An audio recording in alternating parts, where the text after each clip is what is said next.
Alright friends, तो आज के इस वीडियो में हम लोग ह्यूमन फिजियोलॉजी का हम लोग रेस्पिरेटरी सिस्टम वाला टॉपिक कवर करेंगे। ह्यूमन फिजियोलॉजी में जो है 2 या 3 क्वेश्चन सीटेट में साइंस में पूछे जाते हैं, इसलिए मैं ये पूरा छोटे छोटे वीडियो बनाकर प्लेलिस्ट बना रहा हूँ ताकि उसमें आप जाके पूरा देख सकते हैं, सारा टॉपिक कवर हो जाए और जो भी क्वेश्चन है पूरी तरह से आप उसको सॉल्व कर पाओ तुरंत। तो चलिए देखते हैं इस क्वेश्चन में क्या दिया हुआ है। तो इसमें टॉपिक में क्या क्या है पूरा हम लोग समझेंगे अच्छे से। और अगर आप हमारे चैनल पर नए हैं तो सब्सक्राइब कर लीजिए, और अगर आपको ये पीडीएफ चाहिए तो टेलीग्राम चैनल डिस्क्रिप्शन में है, वहां से आप जाके टेलीग्राम चैनल से ये नोट्स आप डाउनलोड कर सकते हैं। तो चलिए शुरू करते हैं। तो देखो, रेस्पिरेटरी सिस्टम मतलब सांस हम लोग जो लेते हैं ना, so whatever we breathe, so that is what basically it's called respiratory system. तो यहाँ पर रेस्पिरेटरी सिस्टम में क्या होता है कि we breathe out carbon dioxide rich air and inhale oxygen from the environment. ठीक है, तो कार्बन डाइऑक्साइड जो है हम लोग बाहर छोड़ते हैं अगर ह्यूमन में बात करें, और ऑक्सीजन अंदर लेते हैं जो हमारे एटमॉस्फेयर में ऑक्सीजन होता है। ठीक है, तो this oxygen is then transported to all parts of the body and each of its cell via haemoglobin. तो हीमोग्लोबिन हमारे ब्लड में पाया जाता है। हीमोग्लोबिन कहाँ पाया जाता है? ब्लड में। और उसी ब्लड के थ्रू जो है, ब्लड में जो है हीमोग्लोबिन होता है, हीमोग्लोबिन में आयरन होता है। याद रखना, हीमोग्लोबिन में क्या होता है, आप डॉक्टर का रिपोर्ट वगैरह देखेंगे तो Hg लिखा रहता है। तो इस हीमोग्लोबिन में आयरन होता है। तो ये आयरन जो है बहुत इंपॉर्टेंट होता है हमारे बॉडी पार्ट के लिए। तो इसी के पास एक प्रॉपर्टी होता है जिसकी वजह से ऑक्सीजन को लेके चलता है, ऑक्सीजन को ट्रांसपोर्ट करता है। तो जो ऑक्सीजन हम लोग एटमॉस्फेयर से लेते हैं वो हमारे लंग्स में आता है, और वो लंग्स में जो है अल्बुलाई होते हैं, वो एब्जॉर्ब करते हैं ऑक्सीजन को और ट्रांसफर कर देते हैं ब्लड में। तो ब्लड में जब वो ऑक्सीजन पहुंच जाता है तो वो ऑक्सीजन डिफरेंट डिफरेंट सेल्स में जाता है, जहां पर कि केमिकल रिएक्शन होता है ग्लूकोज के साथ। जो भी खाना हम खाते हैं उसका डाइजेशन वहां पर होता है, ग्लूकोज बनता है। ग्लूकोज को ऑक्सीजन के साथ जब रिएक्शन मिलता है तब एनर्जी, वही एनर्जी हम लोग यूज करते हैं अपने काम के लिए। तो in the cell oxygen helps in the break down of food and obtain energy. तो अभी रिएक्शन देखते हैं। तो ये चीज आपको याद रखना है कि हीमोग्लोबिन में आयरन होता है। ठीक है, और इसके बाद जो है हम लोग ऑक्सीजन इनहेल करते हैं एटमॉस्फेयर से, और कार्बन डाइऑक्साइड एक्सहेल करते हैं।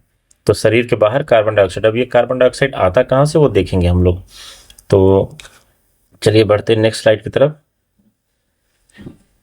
अब सेलुलर रेस्पिरेशन देखो क्या है। The process sorry the process of break down of food in the cell with the release of energy is called cellular respiration. तो जो भी फूड है उसका ब्रेक डाउन और उससे एनर्जी जो मिलता है, ठीक है, तो इसी को हम लोग सेलुलर रेस्पिरेशन कहते हैं। Cellular respiration takes place in mitochondria and cytoplasm. अब ये माइटोकॉन्ड्रिया को power house of the cell कहा जाता है। माइटोकॉन्ड्रिया कहाँ होता है? सेल के अंदर। और ये साइटोप्लाज्म भी सेल का ही पार्ट है। तो वहां पर जो ऑक्सीजन गया है with the help of glucose, वो जो है रिएक्शन करके एनर्जी हमें प्रोवाइड करता है। यहाँ पर रिएक्शन देखिए, यहाँ पर ग्लूकोज है, यहाँ पर ऑक्सीजन है, और जब वो दोनों कंबाइन होते हैं तो कार्बन डाइऑक्साइड बनता है। यही कार्बन डाइऑक्साइड हम लोग एक्सहेल करते हैं। आप देख सकते हैं कार्बन डाइऑक्साइड और वाटर बनता है। वाटर जो है यूरिन से निकल जाता है, और ये कार्बन डाइऑक्साइड हम लोग एक्सहेल करके, क्योंकि ये गैस फॉर्म में होता है तो एक्सहेल करते हैं, सांस बाहर छोड़ते हैं। तो उसी से हमारा ये जो कार्बन डाइऑक्साइड निकल जाता है, बिकॉज ये हार्मफुल होता है, हमारी बॉडी के लिए अच्छा नहीं होता है, इसलिए इसको बॉडी एक्सहेल कर देता है। तो ये ग्लूकोज हो गया, और ये ऑक्सीजन हमने लिया एयर से, एयर से ऑक्सीजन लिया। अब दोनों रिएक्ट करके कार्बन डाइऑक्साइड बनाए। तो कार्बन डाइऑक्साइड को हम लोग क्या करते हैं? बाहर छोड़ते हैं। तो ये ऑक्सीजन का अंदर आना और कार्बन डाइऑक्साइड का बाहर जाना, इसी को हम लोग रेस्पिरेशन कहते हैं। ठीक है, तो चलिए पढ़ते हैं नेक्स्ट स्लाइड की तरफ। रेस्पिरेशन कितने टाइप के होते हैं? तो रेस्पिरेशन बेसिकली 2 टाइप का होता है। एक होता है एरोबिक, आप देख सकते हैं एरोबिक रेस्पिरेशन। इसमें क्या होता है? ऑक्सीजन प्रेजेंट होता है, break down of glucose occurs with the use of oxygen, it is called aerobic respiration. और दूसरा है अनएरोबिक रेस्पिरेशन। अनएरोबिक रेस्पिरेशन क्या होता है? The break down of glucose occurs without using oxygen, this is called anaerobic respiration. तो जब oxygen, glucose का break down oxygen के प्रेजेंस में होगा तो एरोबिक हो जाएगा, और अब्सेंस में होगा तो अनएरोबिक। अब ये ग्लूकोज है, अब अनएरोबिकली रेस्पायर किया अनएरोबिकली रिएक्शन हुआ एब्सेंस ऑफ ऑक्सीजन में, तो यहाँ पर बनेगा अल्कोहल और बनेगा कार्बन डाइऑक्साइड और एनर्जी। एनर्जी यहाँ पर भी मिलेगा, ठीक है, लेकिन यहाँ पर बन जाता है अल्कोहल और ये अल्कोहल और ये कार्बन डाइऑक्साइड तब भी बनता है।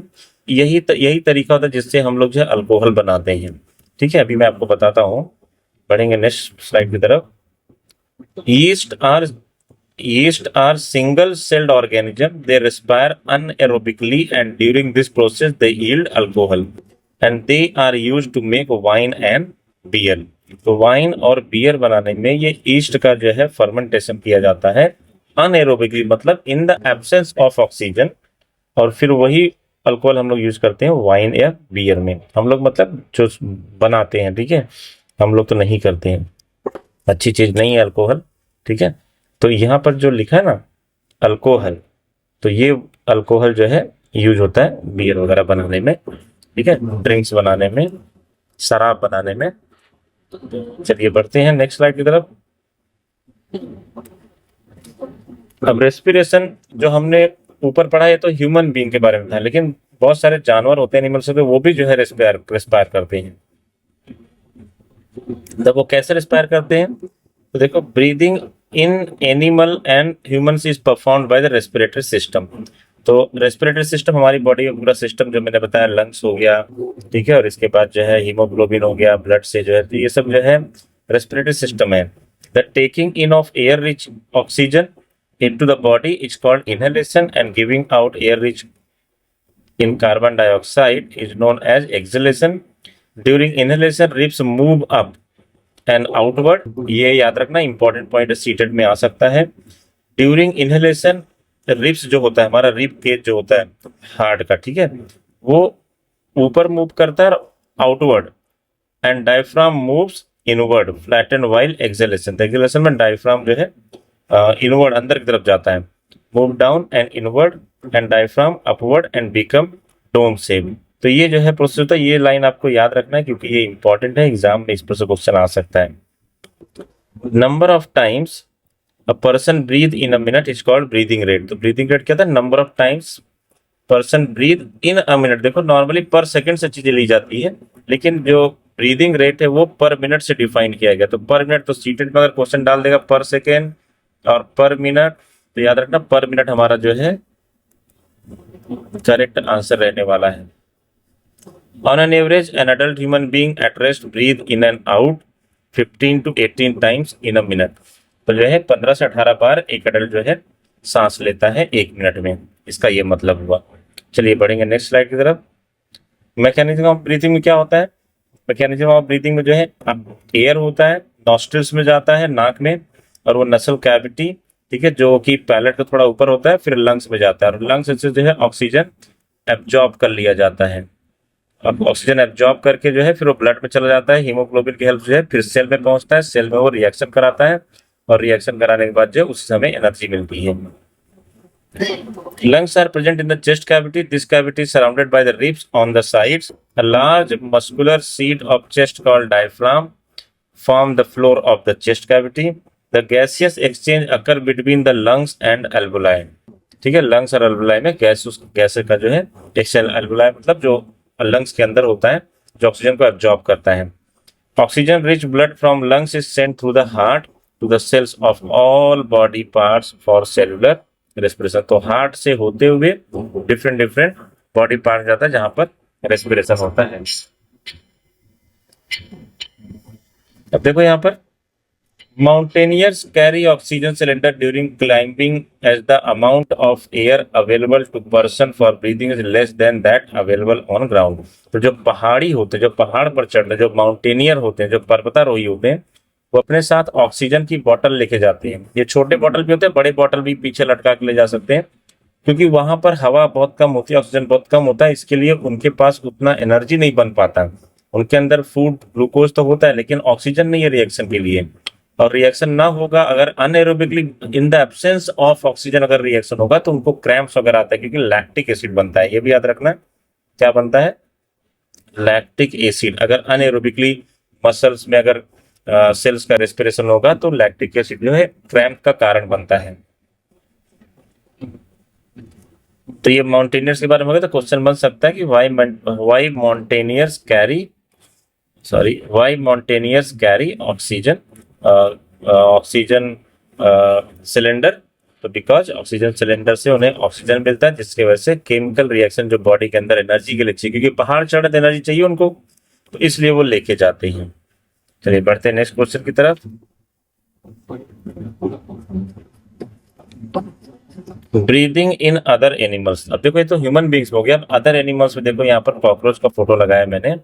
ये कॉकरोच बहुत खतरनाक दिखता है, और इनके अंदर देखो क्या होता है। Cockroach has small opening on the side of its body, these openings are called spiracles. तो कॉकरोच किससे ब्रीथ करता है? स्पिरेकल। देखो ये छोटे छोटे स्पिरेकल्स होते हैं, छोटे छोटे स्पिरेकल, इससे वो ऑक्सीजन अंदर ले लेते हैं। And insects have a network of tube called trachea. तो यहाँ पर याद रखना है, कॉकरोच के पास जो है क्या होता है, स्पिरेकल्स, और इंसेक्ट्स के अंदर जो है क्या होता है, ट्रैकिया, जो ब्रीदिंग में हेल्प करते हैं। तो ये क्वेश्चन बन सकता है, कॉकरोच रेस्पायर थ्रू, इनफैक्ट आया भी है question, through spiracles and trachea insects के लिए होता है। ये चीज हमें याद रखना है। चलिए बढ़ेंगे नेक्स्ट क्वेश्चन की तरफ। अब अर्थवॉर्म कैसे करते हैं? देखो अर्थवॉर्म मैंने लगाया केचुआ जो हो गया। तो देखो earthworm breathe through their skins. तो उनके पास स्किन्स होता है, स्किन्स के थ्रू वो जो है ब्रीद करते हैं। This is because the skin of an earthworm is moist and slimy. तो मॉइस्ट होता है और स्लिमी होता है, थोड़ा जो है चिपचिपा होता है।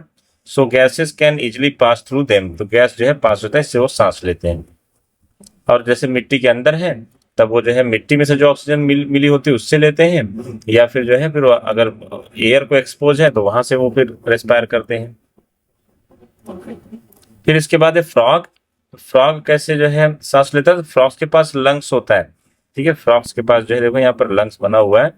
लेकिन frog also respire through their skin which is moist. तो अगर आपने मेंढक देखा होगा तो उनका जो है शरीर जो है थोड़ा स्लिमी होता है, थोड़ा चिपचिपा जैसा होता है, ठीक है। तो उसके थ्रू वो कार्बन डाइऑक्साइड और जो है ऑक्सीजन अंदर बाहर कर सकते हैं, और इसी तरह से वो रेस्पायर करते हैं।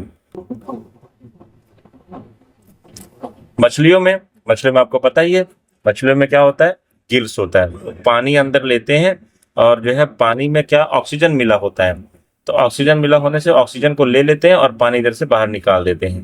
तो इस तरह से fishes respiration takes place through gills.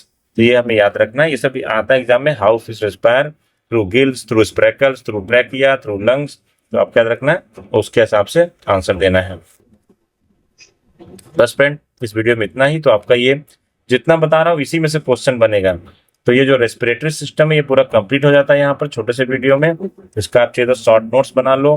Fish कैसे रेस्पायर करते हैं, मेंढक कैसे सांस लेता है, और कॉकरोच, ह्यूमन बींग्स में अल्वुलाई क्या है, हीमोग्लोबिन क्या होता है, एनाएरोबिक एरोबिक रेस्पिरेशन क्या होता है, सब पूरा याद रखेंगे तो बहुत सारा पॉइंट आपका इसमें कवर हो जाता है।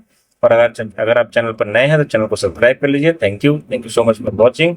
और नेक्स्ट वीडियो जो है मैं जो है नर्वस सिस्टम पर लेके आ रहा हूँ, वो वीडियो भी जरूर देखिए। Thank you, bye.